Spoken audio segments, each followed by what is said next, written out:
I think we should just mention in the meeting, if we want something on the agenda, or if we want something to be put on the agenda. Because I was looking like the ADP, for example. That was just something that we took on as an action, we didn't do it.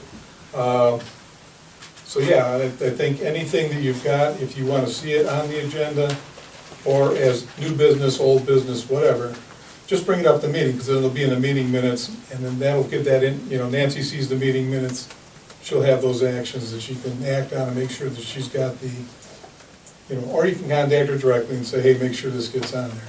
And it goes for any of us. So I'm glad you brought that up.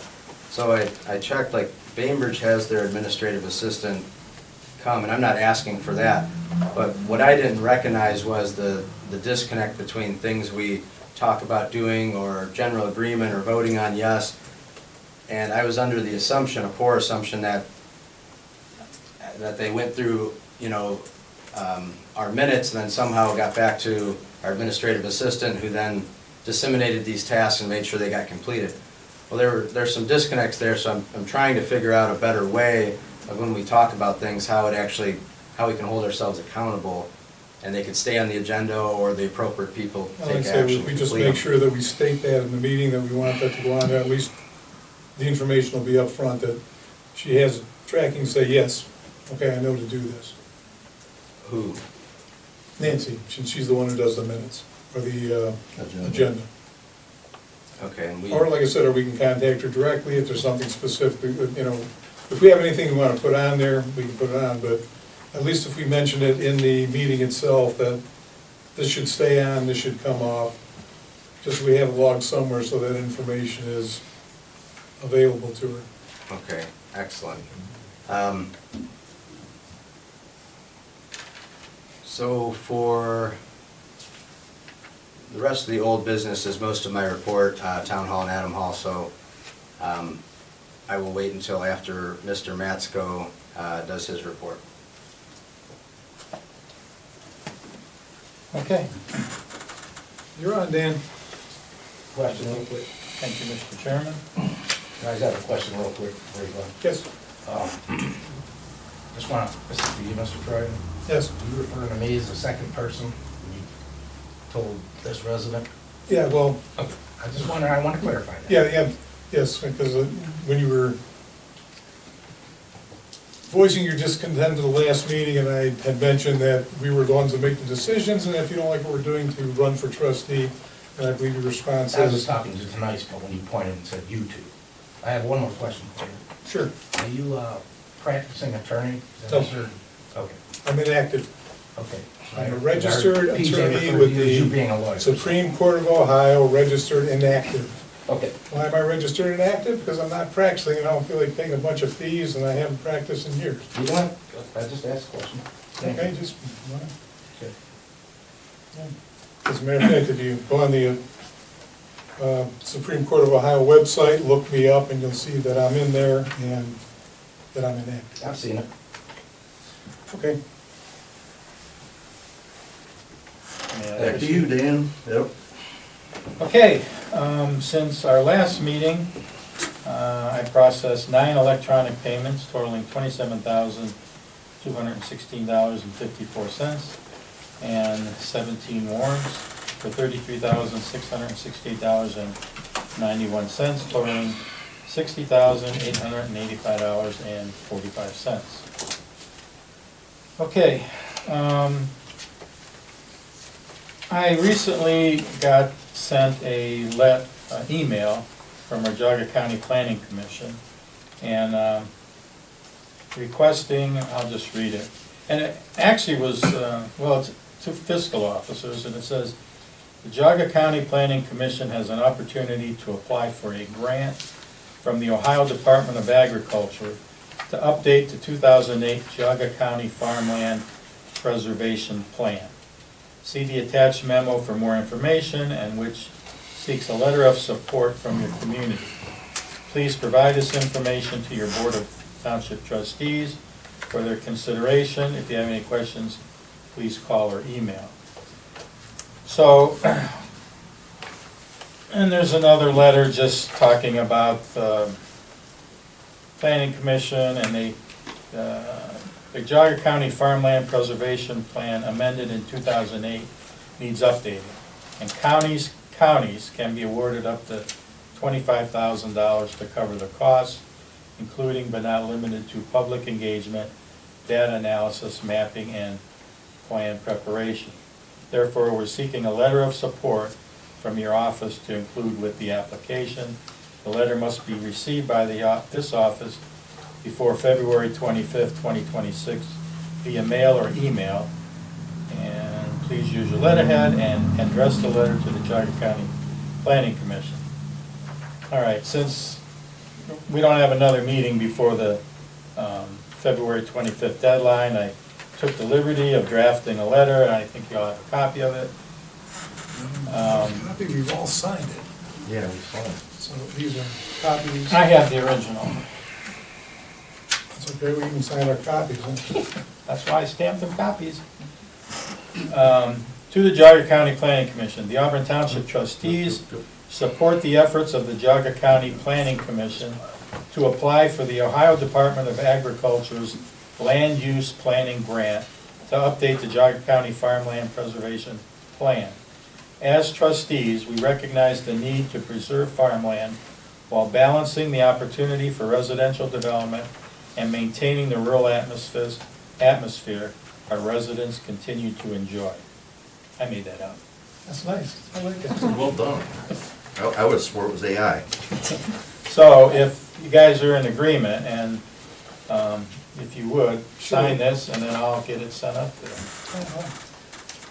Sure. I was on the original one of those back in the 90s, and Linda Crowndy asked me if I wanted to be on again, and I said, no, I'm too old and jaded. I said, I gotta find somebody younger. So I did. So Auburn, there were Auburn people on there. At least one that I know of that went to meetings. And that's a state mandated that's a state program that throws money at buying development rights from farms. There are, I know one for sure in Geauga County, but I think there's more. Most of them are over to the east and north. Elwin Adams Farm, that was purchased development rights. A bunch of them in Portage County. But they're doing this just to stay eligible for that. That's what you gotta update every 10 years, to stay eligible. That's what they're doing.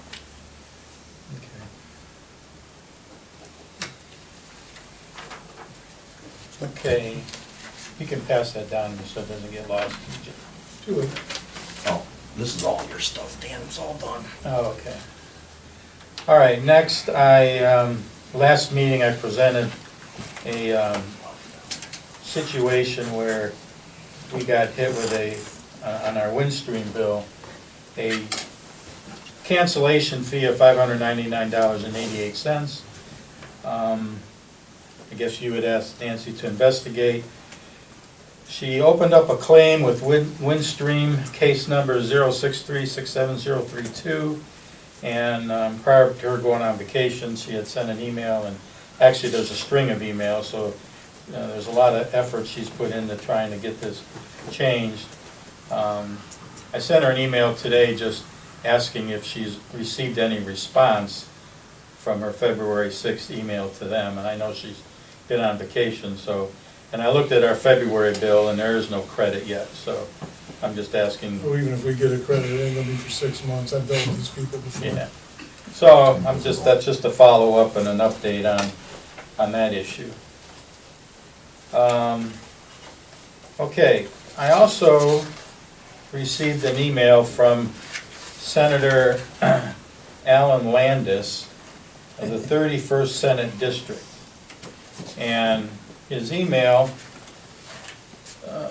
said, "Good afternoon, attached to this email is a letter and application for the fiscal year 27-28 capital budget. Please don't hesitate to reach out to my office with any questions." So I did some digging, and yeah, there was an application, and it talked about can possibly qualify for state capital funding, can be included but not limited to administrative buildings and natural resources and parks and recreational facilities. And it says if you're unsure of your project's eligibility for funding, I encourage you to reach out to my office. So I did a little before I did that, I did some more research. And project eligibility, nature of the project must be physical, brick and mortar, public use, public purpose, and benefit the local or regional community.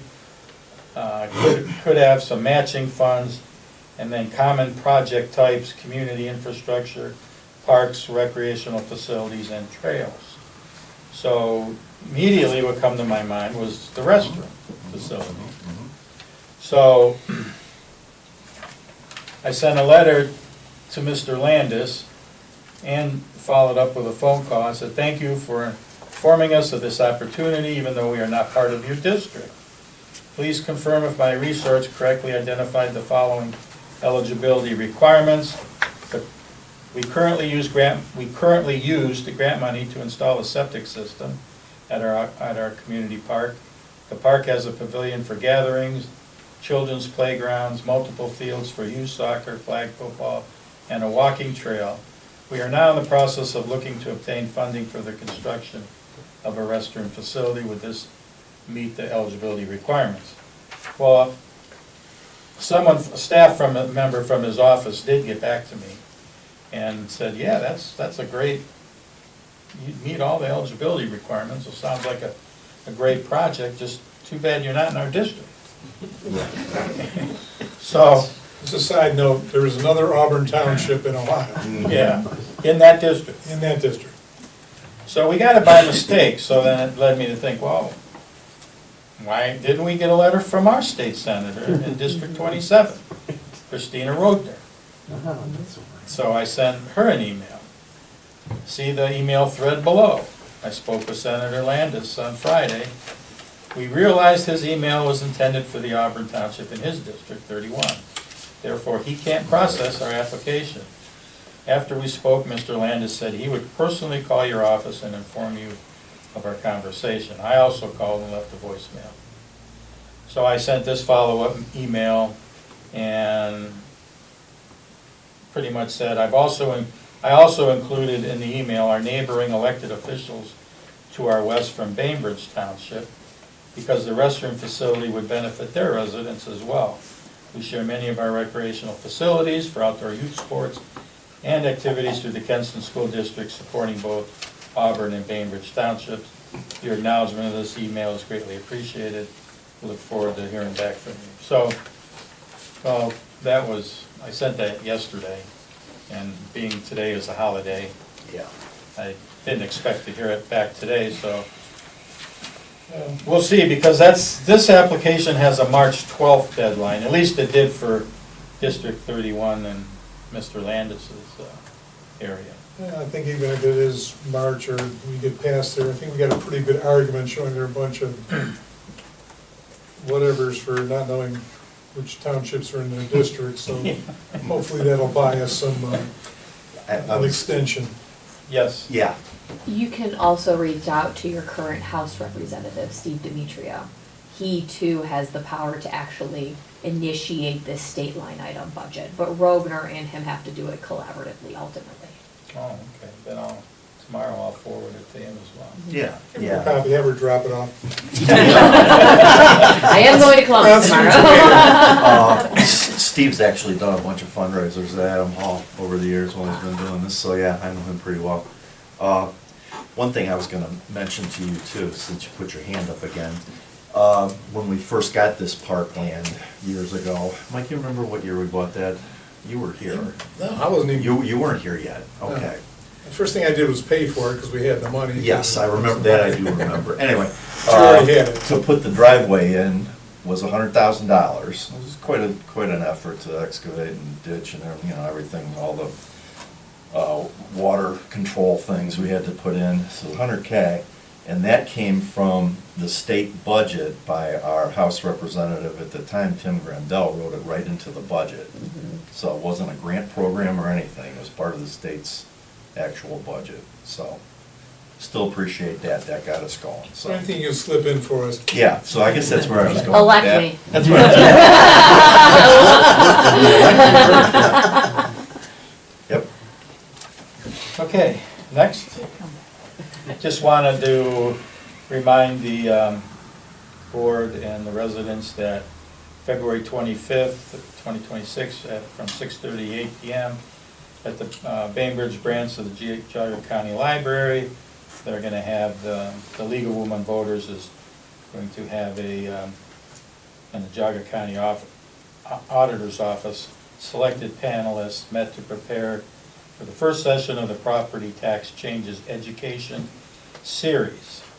And I'm on that panel, so I'll be there.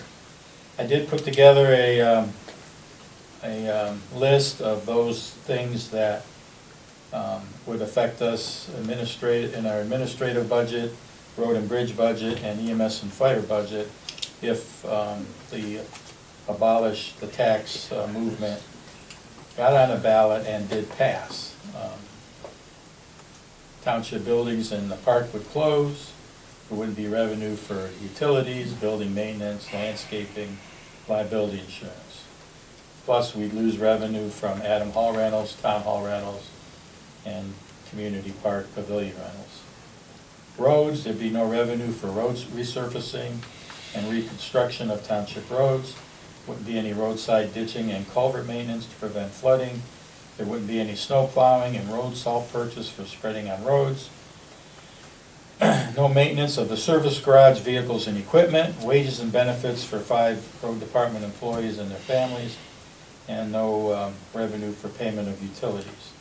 EMS and fire, no revenue for fire station maintenance and utilities, vehicle maintenance, unable to respond to medical emergencies, no response to structure fires, fire prevention and commercial and industrial inspections, and no revenue for wages for 30-plus emergency and fire personnel, which would probably be an increase in home insurance rates for residents. So these are all things I came up with that could impact us as a community if all of a sudden we don't see property tax revenue. Okay. No trustee meetings. Hey, there's a winner. See, We could always meet. optimistic, look at it. I like that. No minutes. Dan, what time? 6:30. Is that conference? The panel is at 6:30. 6:30 here. No, at the library, Bainbridge Oh, Library. at the Bainbridge Library. Yes. Thank you.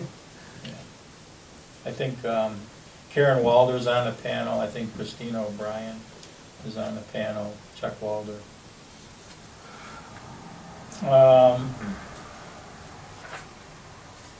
Okay, I attended the Ohio Township Association Winter Conference last week. Lorraine went also. A couple of the classes that I attended was fulfilling fiscal responsibility through reserve planning, the one on preventing fraud and mismanagement in township finances. That one got canceled right now, as we're sitting there. The instructor never showed.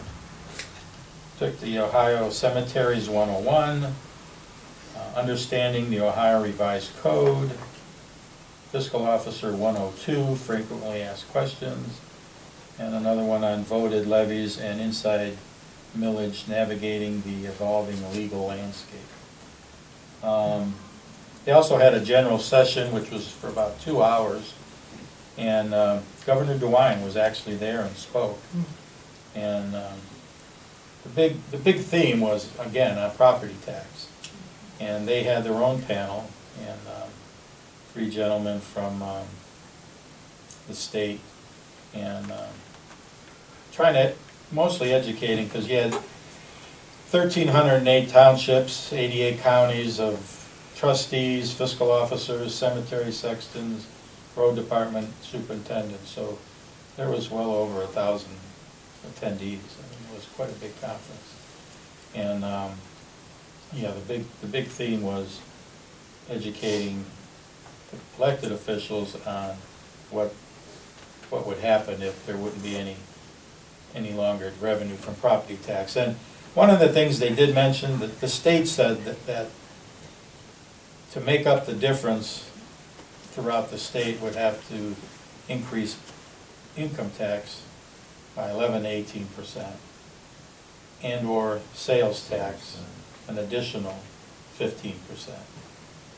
That's from the state level. And if they did it, then the state would be controlling what we do here in our townships, because they're the ones that would be handing out the money. So then, if they don't do it, then it would have to go to the county. And I believe Chuck Walters already said that we need a 23% sales tax.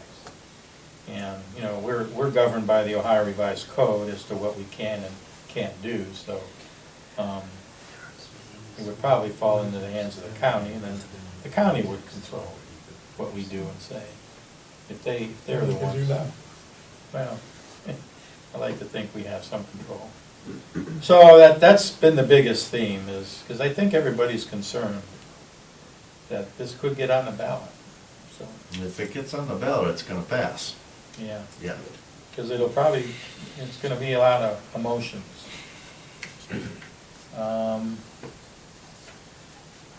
One of the very interesting, the first class I attended was the one on reserve planning, and I'd like to pursue this. In fact, Chuck Walder and Karen Walder were there assisting the gentleman teaching the class, and what it involves is, they have a program where they look at all your large capital items, plow trucks, major building repairs like roofs, and anything that has a limited life. HVAC systems and generators. Trustees. Yeah, trustees. And what they do is they identify all these items, and then they take an inventory, and they set an estimated remaining life, and they determine at what point all these things are gonna expire, and we're gonna need money to replace it. So we're not reacting, we're being proactive, so they suggest a level that we should have reserve funds in each of our admin, building, road, and fire, to where we can maintain a certain level of revenue. So when these items need replaced, we've got the money to do it. And there is a company that does that for you, so I'm gonna reach out and see if they can come and give us an assessment of That's probably a good idea. and what it would cost. Especially for future planning, I think it would be beneficial. It is, but that's also gonna have to be run in front of the Budget Commission too, which really enjoys cracking down on townships carrying extra funds. Well, as Yeah. long as, that's Yeah. why Chuck was there, because Bainbridge uses this company as well as South Russell, because they're constantly, they want you to put the money in reserve funds. Then they're okay with it. That way you're specifying what that money's gonna be used for down the road. They don't want you carrying over money Just without, random carryovers. yeah. That makes sense. Kind of what we're doing for purchasing trucks nowadays. Yeah, that's in a Yes. reserve fund. Yeah, Yes. so, well, you got a head start, you have one thing on you. Yep.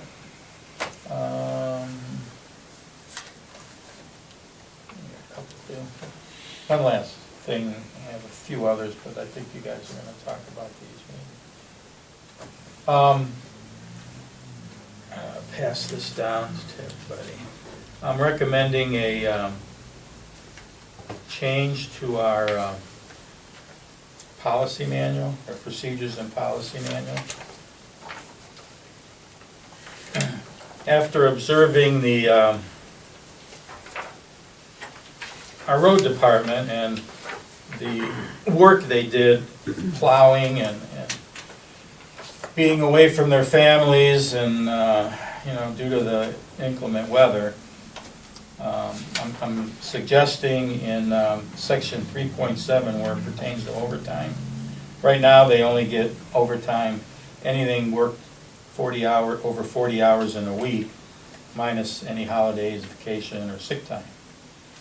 So I want to add an exception to the overtime rule where it says when an employee works on a holiday, only those hours actually worked will count towards the 40 hours. And I want to add, except for certain holidays identified in section 7.2.1, working on a holiday. So you go to section 7.2.1, working on a holiday. He or she shall be paid for hours actually worked in addition to regular holiday pay. And down below in 7.2.2, holiday during leave, employees will not be, oh no, I want to add to working on a holiday at the end, with the exception of New Year's Day, Independence Day, Thanksgiving Day, and Christmas Day. Any hours actually worked on these holidays will be paid 2 times the employee's base hourly rate. And, you know, you're taking them away from their families on, you know, holidays when, you know, unfortunately, you know, the weather, That's when we get the snow. yeah. This year. And the next 3 pages, you'll see, I decided, all right, what would it cost the township?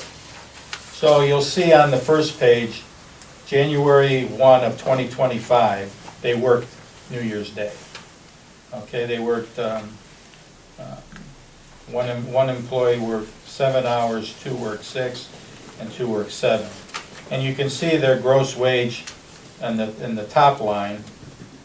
The highlighted line, where I highlighted in yellow, that would be as if we had this policy in effect, and we would have paid them double time for those hours worked on New Year's Day. And you could see, the first employee would have gotten an extra $116, the second one $86. Total cost for that payroll would have been $453. That was January 1.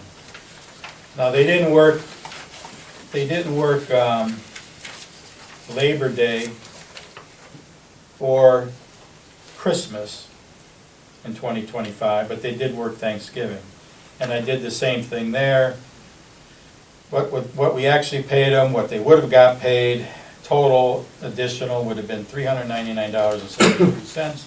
Additional cost to the township in 2025 would have been $852.72. And then on the last page, I took this year, which they worked again January on New Year's Day, and what they got paid, what they would have been paid, it would have been an additional $602. So I'm just, you don't have to decide tonight, you could take, you know, look this over, and if you want to change the wording or something, but I'm just saying, hey, for those are the 4 holidays. I know Independence Day is one of them, because they sometimes have to help set up for the fireworks and whatnot on 4th of July. And then we undoubtedly can get snow on Thanksgiving, Christmas Day, and New Year's Day. And I think it's just a little reward or bonus if you gotta take them away from their families. I know, coming from when I worked for General Motors in Delphi, you know, they got time and a half for everything over 8 hours, time and a half for Saturdays, double time for Sundays, holidays, you know, so. And I don't think it's a huge additional cost to the township. I think it's a great idea. I do too. Yeah, I do too. Now, let me just ask you, Dan, the next one that's applicable is 4th of Independence Day, July. 4th of July. So, yeah, let's take a minute or two to look this over before we put that in. But, let's see, we don't, very rarely do our 4th of July fireworks on the 4th of July. Mike, what do we set up for this year? Boy, the Bainbridge is the one that schedules that. It's never on the 4th No, it's because it's way too expensive. Yeah. Typically, it's been on the 3rd, possibly the 2nd, depends on where it falls. And it's probably. They will be the ones to let us know. Yeah, that's probably gonna happen, but you can't have severe severe storms in July, we know Yeah. that, so it fits, yeah. Yeah, I think it's a great idea. I do too. Just, Can we, okay, let's, I want to just, Yeah, think it over, and we can. well, I want to make a note in the, that, so it stays on put here. this on to the old business that we can handle next week, so we remember to do this. Okay. Oh, I won't forget. But just, Okay, just to give you an okay, idea. Dan's gonna be our interactive,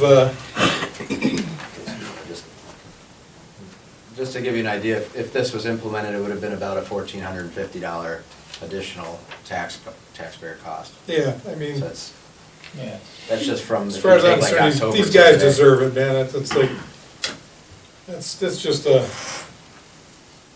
just a unforgiving job.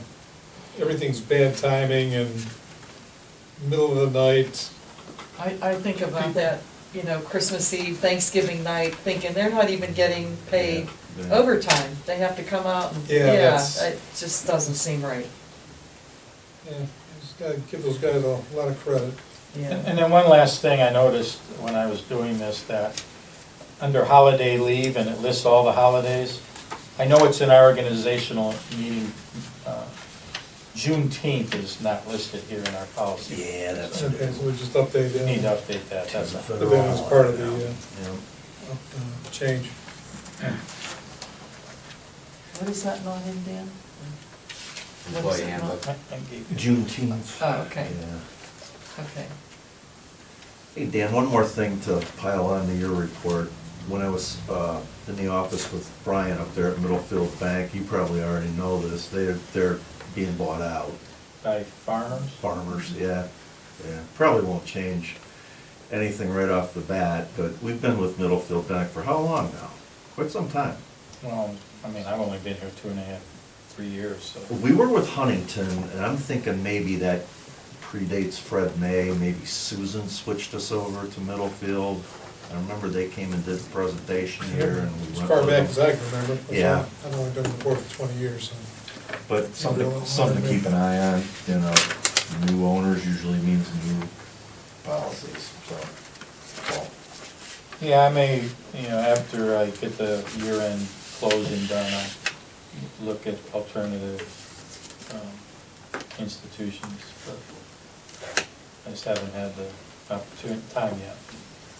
Yep. Yeah, that's all I got. Is that it? Yes, sir. Enough? Is that enough? Yeah, time is over in the short term. You can tell because people are starting to get up. All right, old business.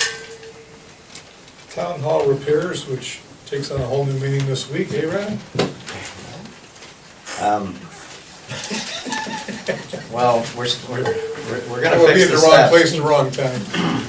No, but, funny enough, as some of you remember trying to get the steps repaired, we brought up possibly replacing the door, but it could be retrofitted later, so it's kind of tabled, it's not as immediate as the steps. So I had emailed Mr. Phillips and asked, can we get clarification on fire code for the door, swing in, swing, occupancy, et cetera. And Mr. Vince was on his way back from the fire station. He had asked him to stop by and just get some general information on the door, and then I got a phone call that the water had sprayed him in the face, actually, I guess, when he opened the cabinet door. So there was an elbow that had broke with all the cold weather we had, so he had shut down the valve, and we checked over some other things, but that's since the building probably won't be in use again until spring, it's not an immediate repair, an emergency. You know, everyone stepped in, made sure all the water's off it. Apparently the water comes from Dan Matsko's closet and goes under the road.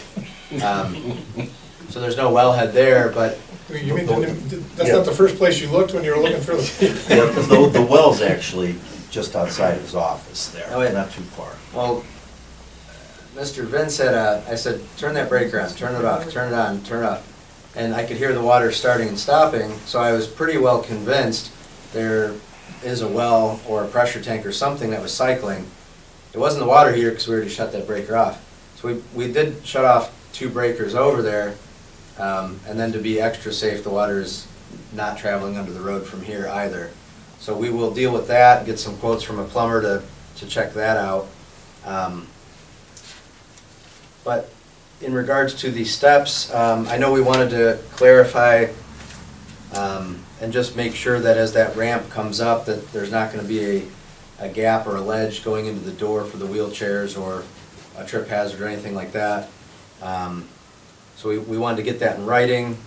So I requested from Caves Road to give us an update in writing on that, and they did.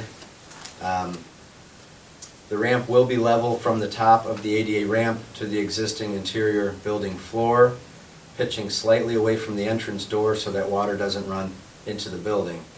So that's the clarification that I'll I'll email, I'll print, and I'll add into this estimate. And just to bring you back up to speed, the estimate in question was to have an ADA ramp and accompanying ADA railing together to be installed. It'll be about 25 feet long, traveling west, and then the east side will still be stairs like it always was.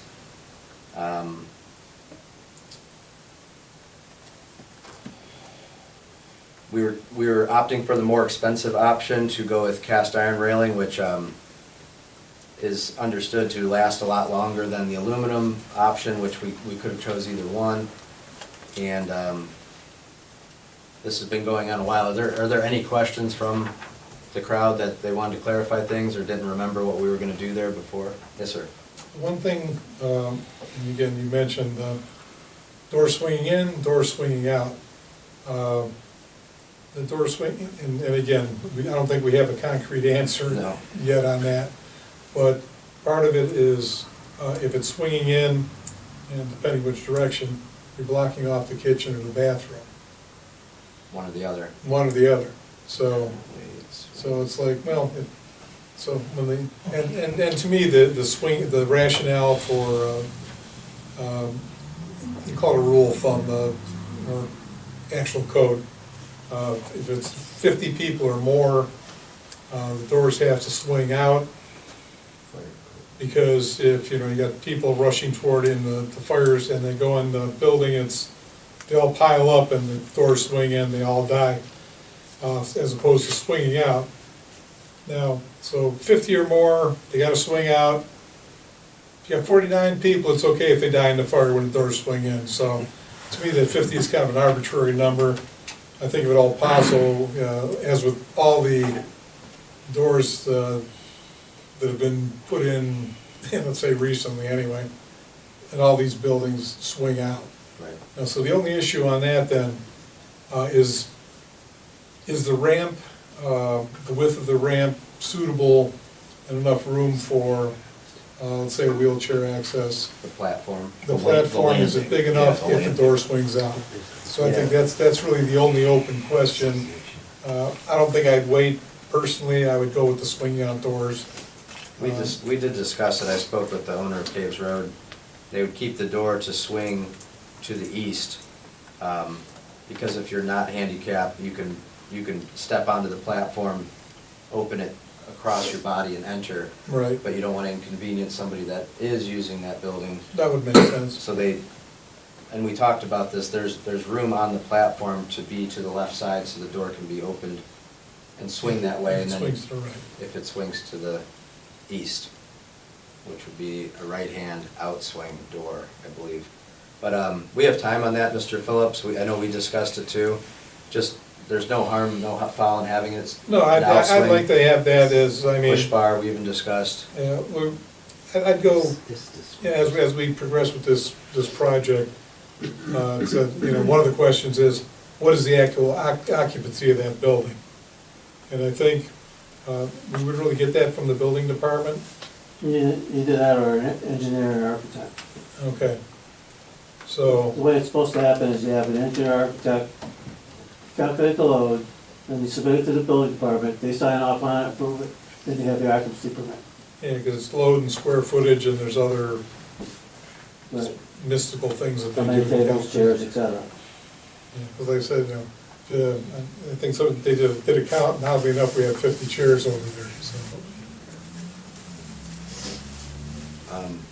So the But, yeah, door, it's not time sensitive, so I'd rather, the door we've got, we probably want to discuss it as this project comes to a close, though, so that it's in full use. We fix the broken elbow for the plumbing, check that system over, and as soon as the ramp and the door, or everything is complete, we can let everybody know it's open for business again and get that going. okay, so this can, so we'll just leave the town hall repairs as it sits in old business. For the door or the whole job? I was gonna. Well, if you want, right now, the Well, really the only pending issue then is whether the door swings out or in. The doors are separate. It's gonna be a separate estimate, because we didn't wanna muddy it up, because it's retrospective anyways. Yeah, well, I said, the only thing is, once we got that, the key thing I was concerned about is whether or not we'd have to change the platform and the ramp at all location because of the door swinging out. If that's not an issue, then that's fine, we can just address it later on, but so long as, what I wanna do is get it in there, have them set, because they have this all calculated out based on door swinging in, then you find out that there's some aspect of the code saying there's ADA compliance has to be certain distance from the edge of the ramp, because you're swinging the door, now people are rolling down the ramp. Just wanna have, make sure that, don't these guys come out here and do it, have to. Yeah, I had to go in the museum, I got my dad's Auburn letter jacket out for his wake today. So I kind of paced off that landing in front of the museum. It's about 6 by 8, 6 wide, 8 deep. That went in the 70s. I think the township got some type of grant money to do that, way before my time, maybe it was early 80s. But that's the rough size of that landing. Now, to your point earlier, those doors swing in, but those doors are from what, 1880, I think, so. Yeah. Yeah, but it kind of looks like maybe when they did that handicap ramp, they took into consideration that those doors might have to be replaced with outward swinging doors, because that's how big that landing is, yeah. That's all, I was up there today, so I walked it off. Okay. So are we gonna decide today on the initial project minus the door, or we? I just wanna add one thing. I took a quick rundown of what our gas and electric bill have been since the building has been unoccupiable, if that's a word. Will do. Our gas bill has been $1,103 in the last 7 months, $158 a month average. Our electric bill has been $1,138 total, $162 a month. Total gas and electric is $2,241 that we've spent heating and lighting the place, I guess. Not sure if everything is set to minimize those costs or not. And then I just took another quick look and I compared from August of '24 through February of '25, we had 16 events and generated $1,980. So, that venue does pretty much almost support itself. And, so we're losing money every day. It's not operational. Have we ever done any of the insulation in there? EJ, do you know? No, I don't have any recollection of doing anything with insulation there. Anything? I can't remember us doing any interior drywall or anything else, and that might be, something to look into for Yeah, there's some electrical work done in there, I know that. Yeah, fortunately, the contractor that did kind of a rehab in there years ago, he's deceased, so. That's what I was thinking, Yeah. I don't know what the flooring insulation situation is, but when you said that elbow under the sink, well, if that's closed off, there's really no heat getting in there, and with all the sub-zero weather we had. Here's what you got, that stone's dislodged on this corner of the building. So you got a gap, you got wind making its way under that crawl space. And that's probably not helping our heating Yes, it's situation there either. not at all, not at all. Yeah. Should find some farmer and get a bale of straw up there. We got a little experiment we're gonna, I guess, look for next month or in 2 months, but I saw the AC and the furnace were cycling against each other. So I totally shut off the AC. Now, it wasn't kicking on the AC unit, because I think by default it won't allow it, because it's too cold out. But when I switched the AC to off, it did shut off the fan for circulating the air. So I do believe the fan, there's an off chance that the fan was running nonstop for the furnace, and the AC, they share the same fan. Because they were both set to 58, so the AC was running the fan, and then the heat would kick on and run the fan. That might account to the electric costs, so we'll see. So I shut the AC off, just overrode it, but at some point, there's a slew of little things we can do to kind of fix up the building. Once we get an electrician in there. Do a lockout box on it or something, or. But you made reference to Yeah. the, whether or not Yeah. the main breakers actually are to code, so. Yeah, That'd there's probably a be a few- good thing to check out while they're in there. A few things to get some quotes on and make that place better as we're fixing the stuff on the exterior.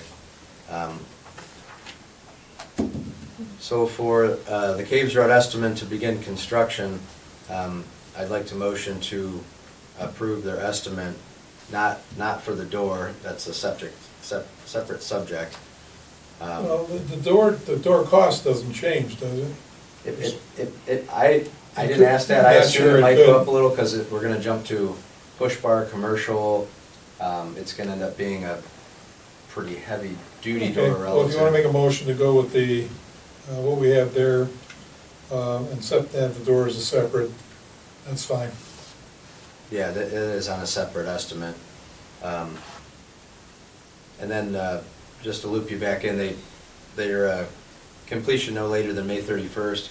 I'm told it should be a lot sooner if the weather starts to cooperate and breaks, that they could start deconstructing what's there and probably finish it a lot sooner.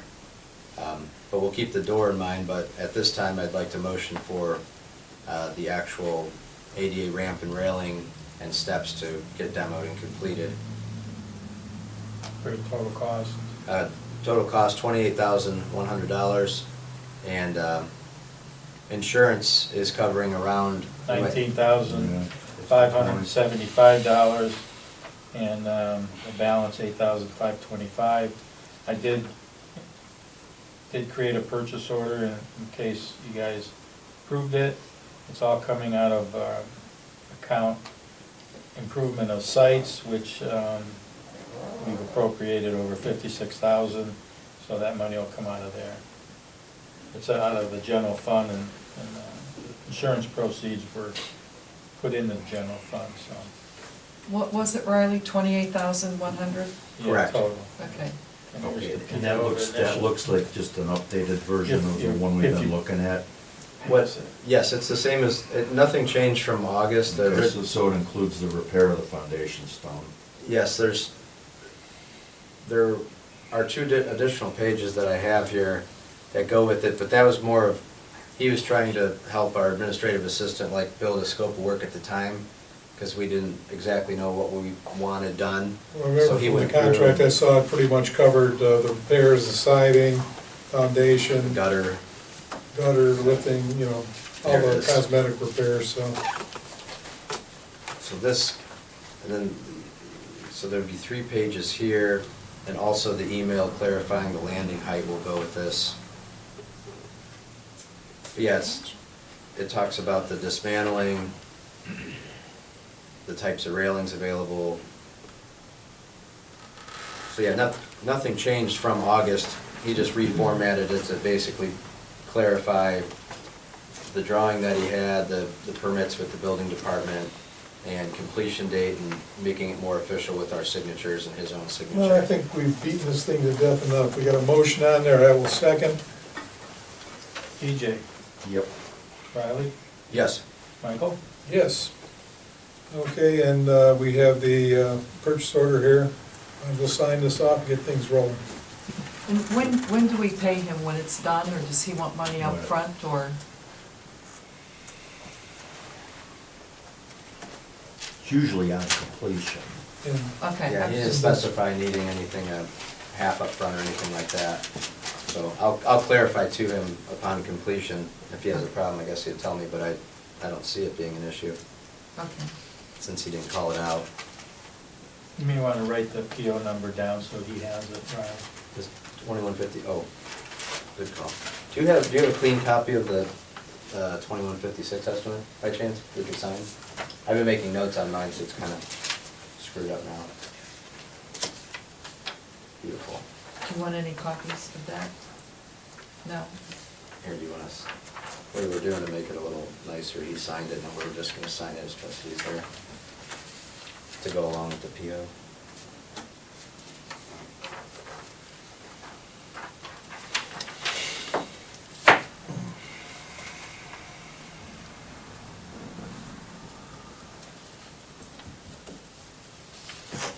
Okay.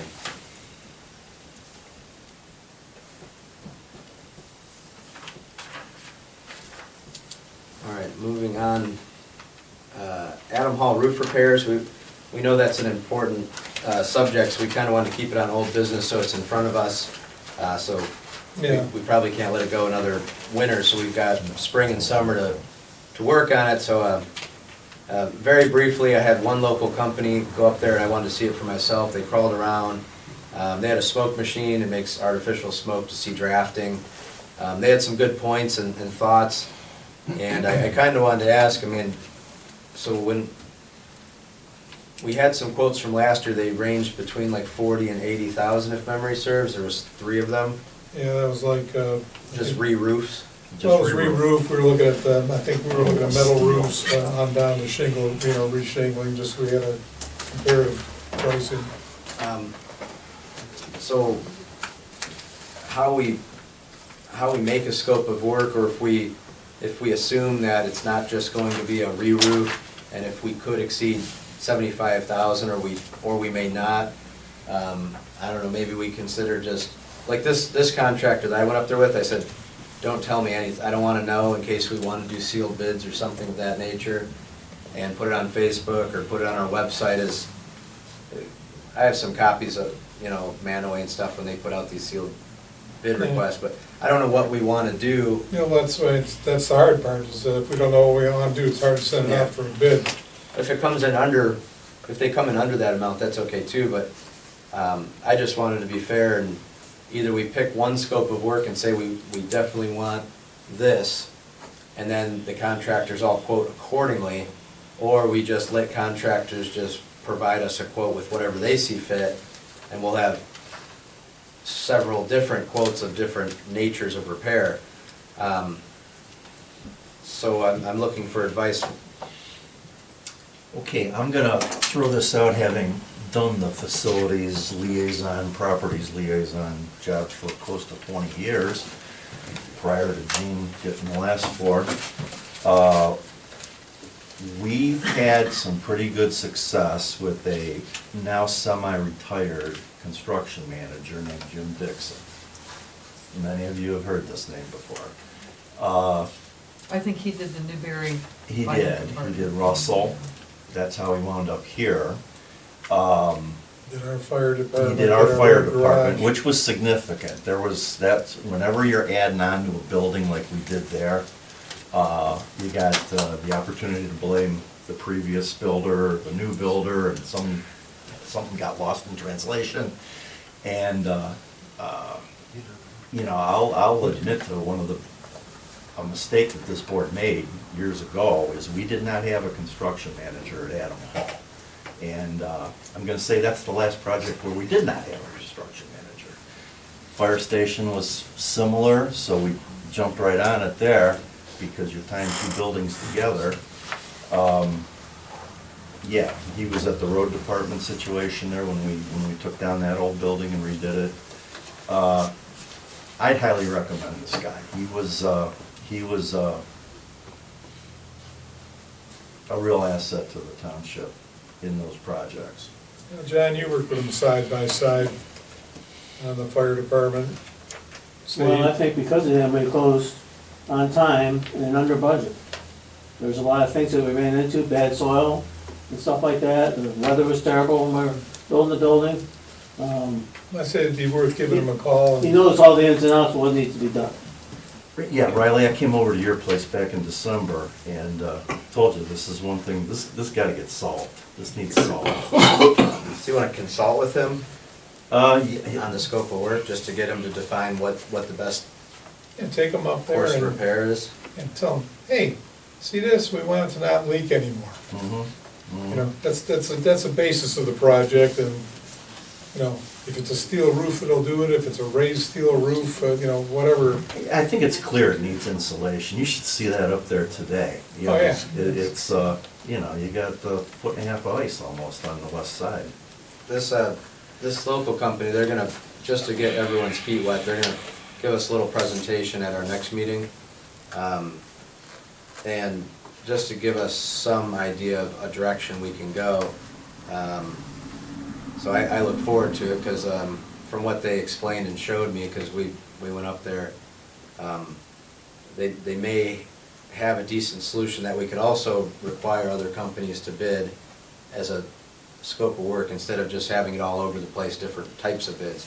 Metal, asphalt, tearing the roof off, not tearing the roof off. I mean, these are like, how could you even compare all these That's why I'd like, quotes? you know, if we get the, you know, the construction manager to start with, and he can give us a guideline saying, okay, what his recommendation would be, this is the way I think we should approach fixing this project. Yeah, his contact info And then we is here. get, at that point in time, we have to get an architect Yeah, or right, something to get actual drawings or, you know, some baseline for what the actual project would entail, so we can go out for bids and have a relatively, Yeah, let's get them up, specific get 'em up there to job. look at it.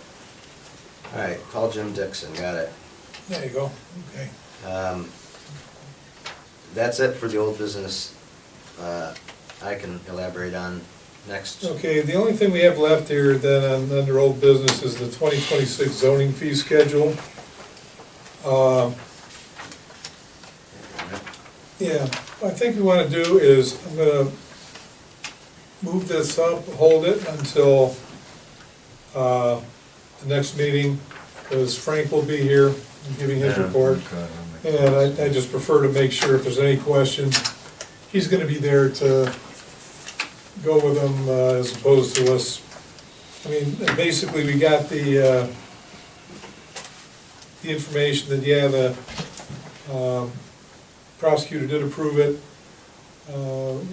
We had to give basically our justifications for it, which I